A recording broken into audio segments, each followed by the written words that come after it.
My deepest fear is not that I am inadequate. My deepest fear is that I am powerful beyond measure. It is my light, not my darkness, that most frightens me. I ask myself, who am I to be brilliant, gorgeous, talented, fabulous? Actually, who am I not to be? I am a child of the universe, and my playing small does not serve the world. There is nothing enlightened about shrinking so that other people won't feel insecure around me. We are all meant to shine, as children do. We were born to make manifest the glory of the universe that is within us.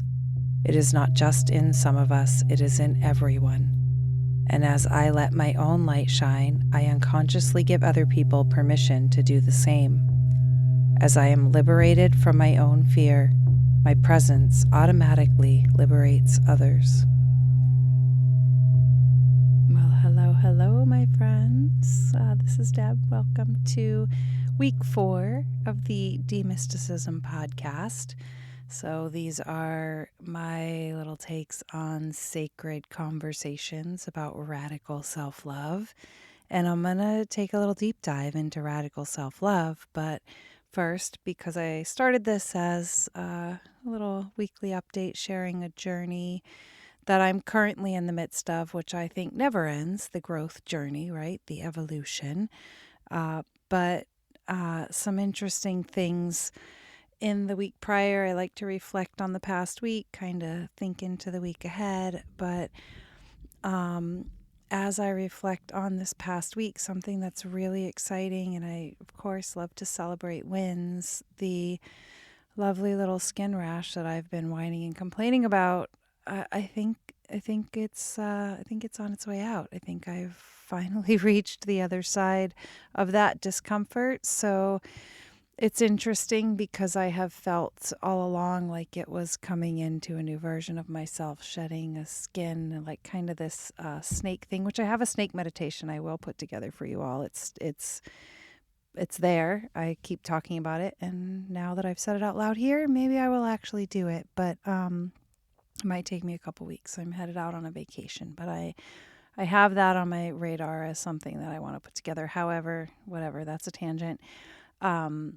I am feeling really encouraged that things are lining up, and I am starting to settle into this newer version of myself and continue the evolution. But something that's definitely worth celebrating is feeling comfortable in my skin again, feeling really good and a lot easier in my body. And that is lovely. And it's a gift. And I will never take that for granted. I don't know that I did ever take it for granted, but you don't really know how good you feel until you don't feel good.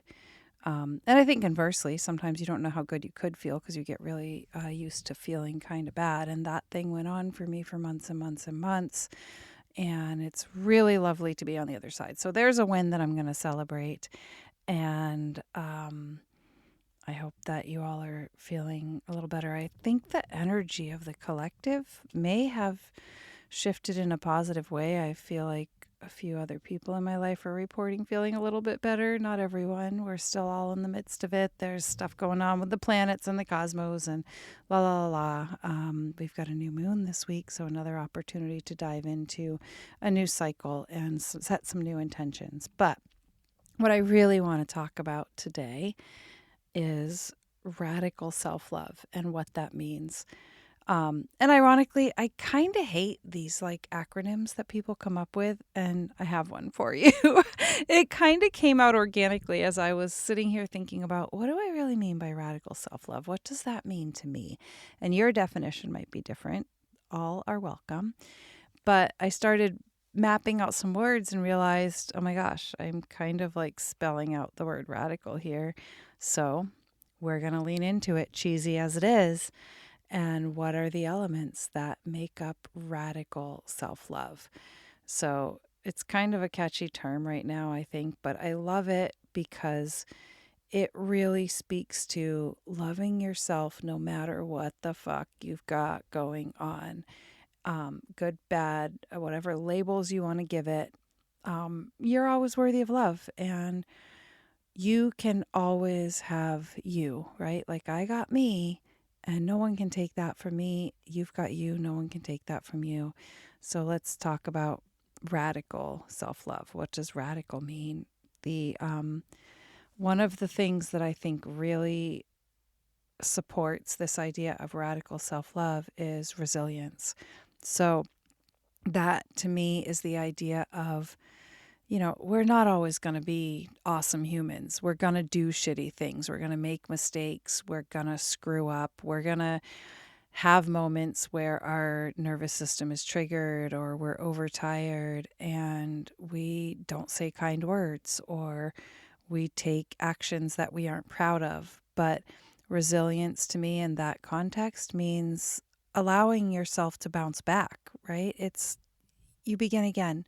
And whether it's because some external circumstances kind of took you down for a moment or you just weren't giving yourself the nourishment that you need, resilience is a really important piece of the radical self love puzzle because you can't stay stuck in those down moments, right? If we just dwell in, oh my God, I'm a total piece of poo and I've done something really terrible, that is not self love, right? Self love gives you grace and gives you forgiveness for the moments that aren't the ones that you want to post on the gram or brag about, um, but instead you love yourself through it and you begin again. So resilience, one pillar, one piece of the puzzle for radical self-love.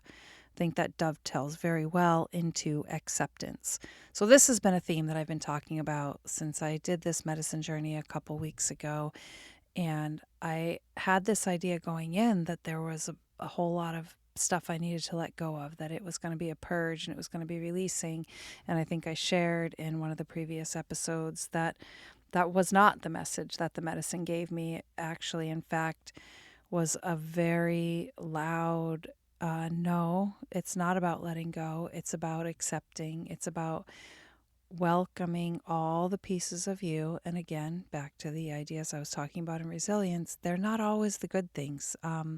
We've all got shadows and dark sides. And I really am thinking a lot lately about what that actually means. And when we label these things as shadows, dark, and we give this ominous kind of, ew, we don't want to acknowledge that attitude around it, it doesn't allow for us to pull our whole selves together. And that acceptance of every bit of ourselves is, again, an important piece of this radical self love idea. We have to accept everything that we have brought with us to this very moment. So, whether that is past traumas, whether it is past mistakes, and whether it's even, accepting when we've been really great, right? That intro talks about where we sometimes we tend to diminish ourselves or not shine as brightly because we don't want to make other people feel bad. And again, accepting every part of ourselves means accepting the things that we're truly proud of and not diminishing them for the sake of others because that doesn't help anybody anyway, but also accepting the parts of ourselves that are meh, not so cool, not so awesome. The whole thing, every piece of you, every piece of me, every piece of each and every one of us makes up who we are, and all of those things are worthy of love. So a little bit radical, I guess, right? To love yourself in every single way, even when you suck, because we all suck sometimes. Um, the next letter in radical, we've got R, we've got A, now we're at D. And I felt like dedication was a really good word there because it takes dedication to commit to fully loving yourself wholeheartedly, unconditionally. It's a practice and it's something that you're going to have to come back to again and again and again, and you'll see yourself telling yourself unkind words or kind of beating yourself up. At least I have. I guess I should not speak for you out there, but I think we all beat ourselves up sometimes. As I was going through that whole freaking journey with my skin. I have some pictures where I was documenting some of the really rough days. And there were a few days where I woke up and it literally looked like I had been beaten up. Like I looked like a domestic violence victim, and I promise you I am not. However, I was beating myself up, right? Like I was being really hard on myself for not doing enough, not being where I thought I should, not producing enough, not building my business fast enough. Like I had a whole litany of things I wasn't doing well enough at, and literally waking up in the morning looking like I got beat up because I had been beating myself up. Coming back to the idea of dedication, it is returning to this idea of that's okay. I can give myself grace. I can be forgiving, and then I'll be resilient and accepting, and I will be dedicated to that practice. So now we're at I. This one's my favorite, integration. And it goes along a little bit with what I was saying about acceptance. But another thing that has come through very clearly for me as I work with the medicine, as I work with my spirit guides, is integrating all of the things that make me who I am, even the things that aren't great. And when I was in my medicine journey, and a couple times when I have gone down this path with the intention of looking at myself and looking at where I could heal or where I could, move past some of my blocks, I would get this vision of this weird, just this kind of ugly creature that was showing up for me. And then when I decided to really allow that to come through and be like, what is this? What is this? What does this thing want to say to me, rather than pushing it away? What that turned out to be was a really icky piece of me that I did not want to acknowledge. However, it needs to be integrated. It needs to be incorporated into who I am and my experience. And I think we can transmute some of those things as we integrate them into sources of personal power, because the better we know ourselves, the more clearly we see all the different facets of ourselves, the more we know how we operate in the world, the more power, I guess, for lack of a better word, we have to influence our experience. Because yeah, I know we all have pieces of ourselves that we just would love to keep hidden and maybe would love to kick to the curb. However, I don't really think it works like that. I think we have to integrate all of them and the lessons that they bring to us in order to keep this whole self. And whether that's stuff we carry from, whatever your belief system, I think there's an integration of that witch wound that I'm still working through. Again, that rash that I was talking about, the strangulation rash, it's healed. It's pretty much invisible, and I still do sometimes feel that sensation. So it's still something wanting to be integrated. I think there's a lot more for me to explore in that witch wound piece. Sorry, I've got things rattling in the background here. Around, being okay with just how much influence we do have on our experience. So everything that happens within our experience, I believe we want to take personal responsibility for.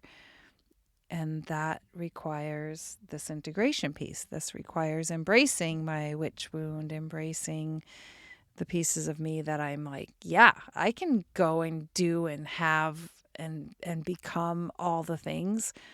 And sometimes there's pieces of me that I don't really like that may not be taking me in the right direction. They may be the things that create the blocks or show up as my wounded 5-year-old self or whatever it is. It needs to be integrated. It doesn't need to be pushed out and ignored and shoved into exile. That's a lovely principle that I like from internal family systems practices, is looking at those pieces of ourselves that get exiled and pushed away because they're going to keep screaming for attention. As we can integrate them and welcome them into our whole being, we get to learn from them. We get to work with them, and they're assets. They're not things that we have to kick out and ignore and continue to exile. So that leads me into the C of radical, which is compassion. And I speak to this a lot in my yoga classes when I'm teaching, because I think it's really, really important to have compassion for other humans, but to have compassion for ourselves, because who is our harshest critic? It's us. Like, you are your harshest critic. I am my harshest critic. And I think having compassion for those moments where we're kind of nagging at ourselves, where we are beating ourselves up, it's really important to honor that it's okay, and have compassion and softness and forgiveness, which takes me into allowing ourselves grace, allowing ourselves the ebbs and flows, the ups and the downs. And I may be feeling fantastic right here in this moment. I'm like, yes, I'm on the other side of this rash. I feel like things are panning out.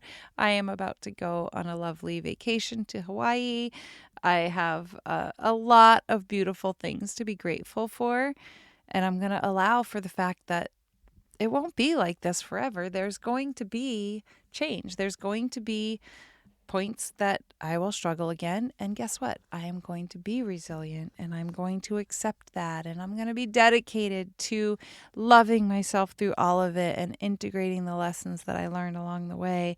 And I'm going to have compassion for myself when I do have a bad day, when I do struggle, when I do doubt. It's okay.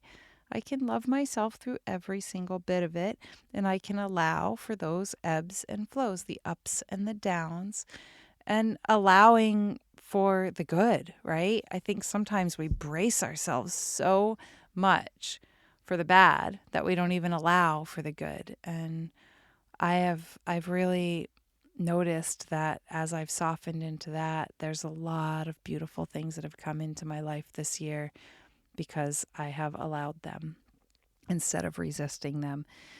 And my L, my final word in radical for radical self-love, is liberation, which is just, I love this word right now. And how freeing is it to really drop into loving the fuck out of yourself? When you can get there, and you're going to have to come back and come back and come back, because none of us stay there 100% of the time.